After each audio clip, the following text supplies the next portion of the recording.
Wait, the Pentagon's reviewing troops in Europe? Exactly. According to Al Jazeera, reported earlier today, Defense Secretary Pete Hegseth announced a full review of U.S. forces stationed in Europe. He said it could take up to 6 months and will include talks with Congress.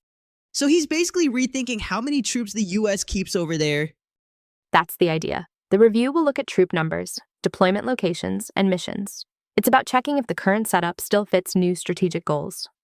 And he also criticized NATO allies, right? What's behind that? Yes, Hegseth said some NATO countries still aren't spending enough on defense. The U.S. has pushed for years for allies to commit at least 2% of GDP, but several still fall short. Why bring this up now, though?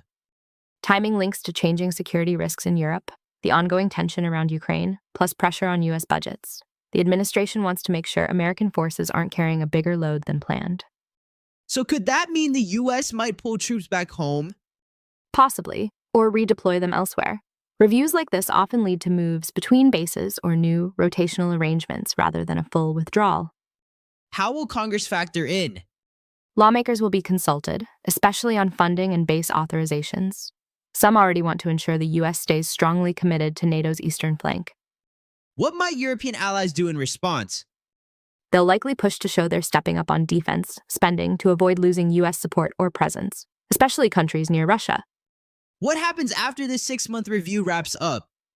The Pentagon will issue a public summary and send recommendations to the White House. Then Trump will decide whether to shift troops, budgets, or strategy.